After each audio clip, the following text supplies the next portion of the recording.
Hello friends, welcome to Sairaj Education. हम लोग ने सीरीज स्टार्ट की थी, पता है आपको। फाइन।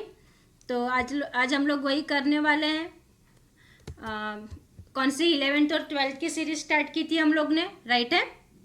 उसके अंदर 11th के लिए हम लोग ने आगे के लेक्चर्स नहीं देखे तो देख लेना। 11th कॉमर्स के लिए बहुत सारे लेक्चर्स हमने कर लिए हैं, ठीक है। तो आज हम लोग देखने वाले हैं कैश डिस्काउंट क्या है और ट्रेड डिस्काउंट क्या है। इसके पहले हम लोग ने डेटर्स, क्रेडिटर्स, ये सारे टर्म्स अच्छे से सीखे हैं, ठीक है। एक्सपेंडिचर्स के टाइप्स, उसके जो जो भी है, किस तरह से होता है, क्या है वगैरह। तो एक बार जरूर प्लीज़ लास्ट लेक्चर जरूर देख लेना। चैनल पे फर्स्ट टाइम है तो चैनल को सब्सक्राइब जरूर कर लेना, लाइक जरूर कर देना, और अगर आपको हेल्पफुल हो रहा है तो प्लीज़ दूसरे को भी हेल्प कर देना। चलो, ट्रेड डिस्काउंट, ठीक है। डिस्काउंट दो टाइप्स के रहेंगे। अभी कौन कौन से, तो एक ट्रेड डिस्काउंट और एक कैश डिस्काउंट। तो ट्रेड डिस्काउंट क्या है, ठीक है। तो ट्रेड इसके अंदर फर्स्ट चैप्टर है, यहाँ पे आपको ना पूरा टर्म सीखने को मिलेगा, ठीक है। तो फर्स्ट चैप्टर को अवॉइड नहीं करना, इसको अच्छे से करना, ताकि आपको आगे सम के अंदर प्रैक्टिकल जब सम करोगे ना, उसमें बहुत यूजफुल होने वाला है। चलो, तो ट्रेड डिस्काउंट क्या है। तो ट्रेड डिस्काउंट क्या है, इट इज एन अलाउंसेस है, ठीक है। अलाउंसेस है किसके ऊपर मिलता है, तो given on catalogue price, list price of good, किसके ऊपर मिलता है, कैटलॉग प्राइस या लिस्ट प्राइस के ऊपर, ठीक है। This discount is allowed at the time of purchase और सेल ऑफ गुड। जब हम परचेस या सेल कर रहे हैं उस टाइम पे हमें जो डिस्काउंट मिलता है उसको बोलते हैं हम ट्रेड डिस्काउंट, ठीक है। वैल्यू ऑफ गुड्स परचेस और sold recorded is net value payable, that is after deduction of amount of trade discount, ठीक है। जो भी वैल्यू हम रिकॉर्ड करेंगे ना, वो डिडक्ट करेंगे ट्रेड डिस्काउंट को, जो भी हमारा रियल प्राइस है। समझो, अगर हमारा गुड्स कितने का है, 1000 रुपये का है, ठीक है, और हमने उसने बेचा कितने पे, 5% डिस्काउंट के ऊपर बेच दिया, ठीक है। तो यहाँ पे 1000 के ऊपर 5% डिस्काउंट हम लोग कितना निकलेगा, 50 रुपीज़, ठीक है। तो 1000 में से 50 को माइनस करेंगे तो आपके पास आ जाएगा कितना, 950। क्लियर है, ठीक है। तो both by the purchaser and seller and not the 1000, hence trade यानी कि रिकॉर्डेड होगा कितने पे, 950 पे।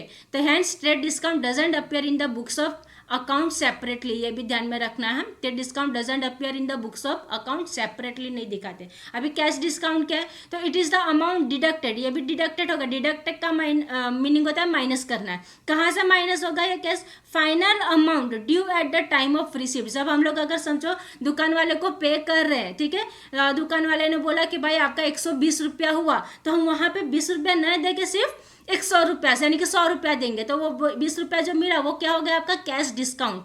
क्लियर है ये, ठीक है। तो ये भी आपको ध्यान में रखना है। ये हो गया आपका कैश डिस्काउंट। अभी नेक्स्ट क्या है, सॉल्वेंट और इनसॉल्वेंट, ठीक है। तो देख लेंगे हम लोग सॉल्वेंट क्या है और इनसॉल्वेंट क्या है। सॉल्वेंट, सॉल्वेंट यानी कैसा, जो पर्सन आप उसका खुद का कर्जा जो भी है उसको सॉल्व कर पाएगा, यानी कि उसका कर्जा पे कर पाएगा, उसको बोलते हैं हम सॉल्वेंट। और इनसॉल्वेंट यानी क्या, जो बंदे के पास कर्जा ज़्यादा है और उसके पास असेट्स कम है, जो अपना कर्जा पे नहीं कर पाता है, उसको बोलते हैं इनसॉल्वेंट, ठीक है। इन शॉर्ट मैंने आपको बता दिया। देख लो अभी सॉल्वेंट क्या है।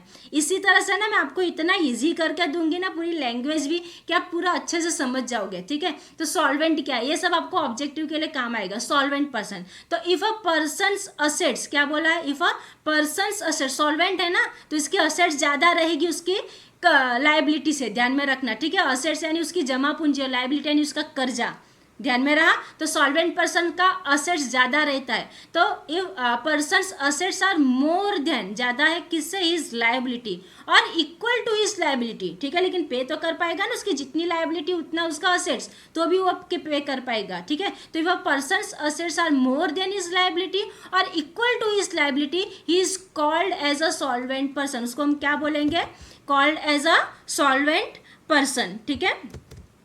नेक्स्ट क्या है यहाँ पे, solvent person is financially sound, अच्छा रहेगा financially, and it is a position to pay off all his डेब्ट। उसके जितना कर्जा है भाई उतना कर्जा वो पे कर लेगा। जैसे कि यहाँ पे एग्जांपल दे दिया, समझो ए कोई इंसान है, ठीक है, पर्सन टोटल असेट्स कितना हैव बीन कैलकुलेटेड, इसके पास 50 लाख है, एंड इज टोटल डेब्ट्स यानी कर्जा कितना है, 30 लाख। अब उसके पास असेट्स 50 लाख है, कर्जा सिर्फ 30 लाख है, तो ऑफकोर्स वो अपना कर्जा तो पे कर पाएगा ना, तो इसको हम क्या बोलेंगे, सॉल्वेंट पर्सन। क्या बोलेंगे इसको हम, सॉल्वेंट। और इनसॉल्वेंट, इनसॉल्वेंट यानी क्या, a person whose liability are more than, यानी उसका कर्जा उसके असेट से, जमा पूंजी से ज्यादा है। A person whose liability are more than his assets is an insolvent person. Such person liability are more than his assets. जैसे कि एग्जांपल, कोई एक बंदा है ए नाम का, वो पर्सन का टोटल असेट्स या प्रॉपर्टी जितना है वो कितना है, खाली सिर्फ 20 लाख, और उसका जो कर्जा है वो कितना हो गया, 50 लाख। अब भाई उसके पास है ही 20 लाख और उसका कर्जा 50 लाख है, तो वो पे कर पाएगा क्या?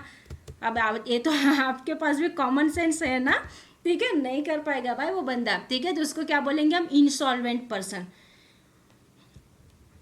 एकदम फटाफट करवा देती हूँ आपको मैं, यानी आगे आपको हम प्रैक्टिकल पे ज़्यादा टाइम ले पाएंगे। अब मैंने ये आपको पहले ही बता दिया था कि अकाउंटिंग ईयर क्या है और कैलेंडर ईयर, याद है? अकाउंटिंग ईयर और फाइनेंशियल ईयर, याद है कि नहीं है? ठीक है, accounting year that is calendar year या फाइनेंशियल ईयर। तो कैलेंडर ईयर यानी कौन सा रहता है, और ये कितने 12 मंथ के लिए, ऑफकोर्स ईयर कितने महीने का रहता है, 12 महीने का एक ईयर बनता है, ठीक है, राइट ना। 12 months is equal to 1 year, ठीक है। तो यहाँ पे आपके पास 2 ईयर रहेंगे, एक कैलेंडर ईयर और एक कौन सा, फाइनेंशियल ईयर, राइट ना। तो कैलेंडर ईयर यानी कौन सा, जो हम लोग देखते हैं ना regularly, January to December, 1 January to 31 December. और फाइनेंशियल ईयर यानी कौन सा, 1 अप्रैल, ठीक है, 1 अप्रैल टू 31 मार्च, इसको हम बोलेंगे फाइनेंशियल ईयर।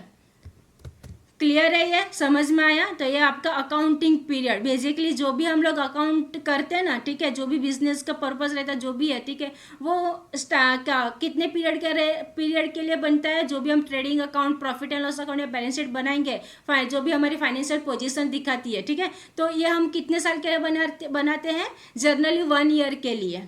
क्लियर है ये? जनरली कितने ईयर के लिए, 1 ईयर के लिए, यानी कि 12 मंथ्स के पीरियड के लिए बनाते हैं वो। फाइन है? तो ये आपका अकाउंटिंग ईयर।